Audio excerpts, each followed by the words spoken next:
मित्रांनो, ठरलं तर मग या मालिकेच्या आजच्या भागामध्ये आता झुरळ आलं म्हणून सगळ्यांचीच धांदल उडालेली असते। सायली, अस्मिता या दोघीही खूप घाबरलेल्या असतात। तर आता सायलीची फजिती करण्यासाठी म्हणून अस्मिता ही खूपच जोरात ओरडते आणि म्हणते की झुरळ आलं, हवेत उडणारं झुरळ आलं आहे। तेव्हा आता सायली खूपच घाबरते, अस्मिता तिच्यावर मात्र हसत असते। सायली आणि अस्मिता या दोघीही खूप जोरात आरडाओरडा करत असतात। तेव्हा आता झुरळाला सायली खूपच घाबरते, तिच्या हातात झाडू असतो। तेवढ्यातच अर्जुन, घरातील सगळेच जण तेथे आलेले असतात। मग ते विचारतात, काय झालं एवढा आरडाओरडा करायला, काय झालंय काय? अर्जुन आता समोर उभा असतो। सायली म्हणते हवेत उडणारं झुरळ असं म्हणून ती पटकन हातातील तो झाडू टाकून देते आणि लगेच अर्जुनच्या मिठीत येते। अर्जुन आता डोळे बंद करतो आणि सायलीचं ते प्रेम अनुभवत असतो। त्याला वेगळाच कसला तरी भास होत असतो। आता सगळं काही विसरून सायलीला अलगदपणे मिठीत घेतलेलं असतं। सायली ही त्याला आता घट्ट पकडते। घरातील सगळेजण त्या दोघांकडे आता पाहत राहतात, पण त्या दोघांचं कुणाकडेही लक्ष नसतं। अर्जुनने तर डोळेच बंद केलेले असतात, अस्मिता मात्र त्यांच्यावर हसत असते। तर आता सगळेजण डोळे बंद करून घेतात। कल्पना आणि विमला मात्र हसत असतात। त्या दोघींनाही लाजल्यासारखं होत असतं, कारण अर्जुन आणि सायली आता एकमेकांच्या खूप जवळ असतात, मिठीत असतात। नंतर अस्मिता त्या दोघांनाही भानावर आणण्याचा प्रयत्न करते आणि मुद्दामच ठसका आल्यासारखं नाटक करते। अर्जुन आता डोळे उघडून सगळ्यांकडे पाहतो। सायली अजूनही वरलेली असल्यामुळे अर्जुनला अजूनही तिने घट्ट मिठीत पकडलेलं असतं। अर्जुन आता हसतच सगळ्यांकडे पाहत असतो। पूर्णाजी, प्रताप, अश्विन हे सगळेजण त्याच्याकडे पाहतच असतात। तर आता अर्जुनलाच खूप लाजल्यासारखं होतं। तेव्हा सायली देखील आता घरातील सगळ्यांकडे पाहते आणि पटकन अर्जुनपासून बाजूला होते। तर आता दुसरीकडे सगळेजण नाश्ता करत असताना प्रिया म्हणते की बाबा मला खूप भीती वाटतेय। तर अर्जुनने काही उलटसुलट प्रश्न विचारले तर तेव्हा रविराज म्हणतो आपली बाजू सत्याची आहे, तो काही उलटसुलट विचारणार नाही आणि विचारले तरी आपण सगळं काही सत्य सांगायचं, घाबरायचं नाही। त्यावरती आता सगळेजण एकमेकांकडे पाहत राहतात। तर रविराज विचारतो की बाळा, तुला ज्या आजीबाबांनी आश्रमामध्ये आणलं ते आजीबाबा आता हयात आहेत की नाही? तेव्हा प्रिया आता खूपच घाबरते, तिला काय बोलावं हे सुचत नाही। रविराज आता ती घटना सांगतो की जेव्हा ॲक्सिडेंट झाला तेव्हा मी गाडीच्या बाहेर तुला वाचवण्यासाठी सुखरूपपणे बाहेर आलो। प्रतिमा देखील बेशुद्ध होती म्हणून मी तुला शोधण्यासाठी इकडे तिकडे गेलो, परंतु तू मला कुठेही भेटली नाही। मग जेव्हा मी गाडी जवळ आलो तेव्हा प्रतिमा देखील तेथे नव्हती आणि तू तेथून गायब झाल्या। त्यावरती आता राकेश मध्येच काहीही बोलत असतो, तर रविराज त्याच्यावर भडकतो। त्यानंतर आता रविराज म्हणतो आपल्याला लवकरात लवकर प्रतिमाचा शोध घ्यायलाच हवा। ती जिथे कुठे असेल तिला असंच वाटत असेल की माझी तन्वी जिथे असेल तिथे सुखरूप असू देत। आता ते दोघेही प्रार्थना करतात प्रतिमा जिथे आहे तिथे सुखरूप असू देत। तर इकडे अर्जुन हा सायलीला म्हणतो सायली आता तू घाबरू नकोस, कारण झुरळ नाही येते। तर पूर्ण आजी म्हणतात तुम्हाला ही थेर करायची होती का?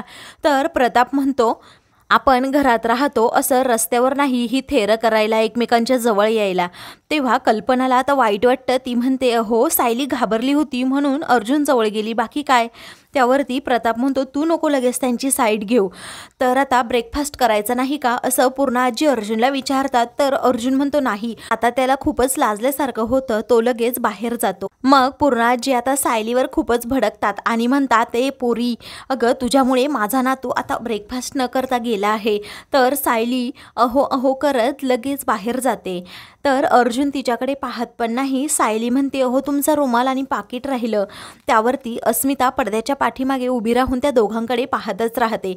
आता त्या दोघांनीही एकमेकांकडे न पाहिल्यामुळे अस्मिताला वेगळाच संशय येतो। तर आता दुसरीकडे इन्स्पेक्टर साहेब हे रविराजच्या घरी येतात। सुमन तेथेच काम करत असते। तेव्हा ती विचारते तुम्हाला कोण हवंय? त्यावरती इन्स्पेक्टर साहेब म्हणतात रविराज किल्लेदारांचं घर हेच ना? म्हणते की हो, त्यांच्याकडे तुमचं काम आहे का? तेव्हा रविराज आता तेथे येतो। रविराज विचारतो काय काम काढलं? त्यावरती ते म्हणतात इन्स्पेक्टर शिंदेकडे तू प्रतिमा किल्लेदाराची केस दिली होती, म्हणजे तिचा शोध घेण्याची। त्या प्रतिमा किल्लेदार मला 2 दिवसापूर्वी मंदिराजवळ दिसल्या होत्या। हे ऐकताच आता रविराज नागराजचा आनंद गगनात मावेनासा होतो. सुमन तर आता तोंडालाच हात लावते आणि आश्चर्याने म्हणते, काय प्रतिमा वहिनींना तुम्ही पाहिलं होतं असं म्हणून आता ती खूपच खुश होते आणि तन्वी त्याचबरोबर राकेश आणि नागराजला जवळ बोलवून घेते. तेव्हा ती सगळ्यांनाच ही गुड न्यूज सांगते. तेव्हा आता ह्या तिघांचाही चेहरा पूर्णपणे पडतो. रविराज म्हणतो, खरंच तुम्ही पाहिलं होतं का तिला तिथे? तेव्हा तो म्हणतो, हो मी पाहिलं होतं, आपण आत्ताच्या आत्ता शोध घ्यायला जाऊयात असं रविराज म्हणतो. तेव्हा नागराज म्हणतो, असं आपण यांच्यावर कसा विश्वास ठेवायचा, लगेच कसा शोध घ्यायला जाऊ शकतो आपण दादा? तेव्हा रविराज म्हणतो, तुला कळतंय का नागराज, यांना स्पेशल ट्रेनिंग दिलं जातं आणि यांच्या माहितीनुसार प्रतिमा होती तिथे म्हटल्यावर आसपास पनवेलमध्येच कुठेतरी असणार असं म्हणून आता तो लगेच कोणताही मागचा पुढचा विचार न करता इन्स्पेक्टर साहेबांना प्रतिमाच्या शोधासाठी घेऊन जातो. तेव्हा आता तन्वी त्याचबरोबर नागराज आणि राकेश हे तिघेही खूपच घाबरतात. त्या तिघांना काय करावं हे सुचत नसतं. तर प्रिया म्हणते, आता वाट लागणारच आहे, तर आता वहिनी या घरात येता कामा नये, ती सापडता कामा नये, आपण आपले सोर्स वापरायचे असं नागराज आता राकेशला म्हणतो. तेव्हा राकेश म्हणतो की हो, आपल्याला लवकरात लवकर आता हालचाल करायलाच हवी.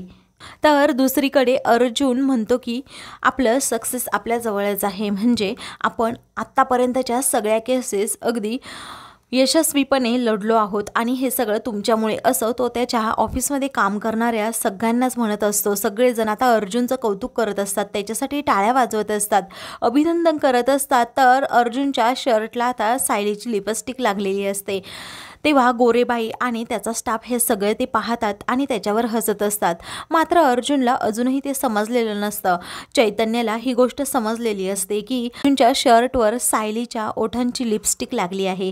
तेव्हा चैतन्य देखील आता हसत असतो. त्यानंतर अर्जुन आता केबिनमध्ये येतो, म्हणतो की आता बने कॉफी घेऊन आल्यानंतर आपण स्वतःला बूस्ट करायचं आणि लगेच कामाला लागायचं, बघ मी आता कसं सर्वांना कामाला लावतो. चैतन्य म्हणतो, ते ठीक आहे रे, पण आमची सायली वहिनी काय म्हणते असं म्हणून तो सारखा सायली वहिनी तुझं वैवाहिक आयुष्य कसं चाललं आहे असं विचारतो. तेव्हा अर्जुन विचारतो, तुझं नक्की काय चाललंय? तेव्हा तुला जे काही बोलायचं असेल ते लवकर बोल आणि मग लगेच इथून निघ, कामाला लाग असं अर्जुन म्हणतो.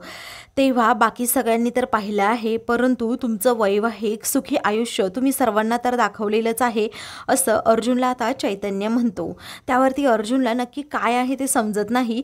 मग तो म्हणतो, बघ ना पुढे शर्टवर, आता सायलीच्या कपाळाचं कुंकू हे अर्जुनच्या शर्टला लागलेलं असतं. चैतन्य त्याला सांगतो. अर्जुनला आता धक्काच बसतो. तो आता चैतन्याला काहीच सांगत नाही. तर आता बातमी सगळीकडे व्हायरल झाली आहे, ते कुंकू पुसून काहीच उपयोग नाही, चर्चा तर होणारच. चैतन्य अर्जुनला म्हणून चिडवतो, त्याच्यावर खूप हसतो. तेव्हा अर्जुन म्हणतो, अगोदर तू बाहेर निघ. तर अर्जुन आता त्या कुंकवाकडे पाहतच राहतो. तर अर्जुन आता तो कुंकवाचा डाग आहे तो स्वच्छ करत असतो. पुढील भागामध्ये सायली आता अर्जुनला म्हणते, हा कुंकवाचा डाग माझा असूच शकत नाही सर, हा प्रियाचा असेल. तेव्हा तो म्हणतो की नाही, सकाळी तुम्ही जे काही केलं ना असं म्हणून तो ॲक्शन करून दाखवत असतो. पण आता सायलीला काहीच समजत नाही. अर्जुन आता पटकन सायलीचा हात पकडतो आणि तिला आपल्या मिठीत घेतो. तेव्हा ती म्हणते की हे तुमचं काय चाललंय? त्यावरती अर्जुन म्हणतो, तुम्हाला समजत नव्हतं ना थेअरीमध्ये, म्हणून तुम्हाला प्रॅक्टिकल करून दाखवलं. अशाच मालिकेंचे पुढील भाग पाहण्यासाठी चॅनलला सबस्क्राईब करा.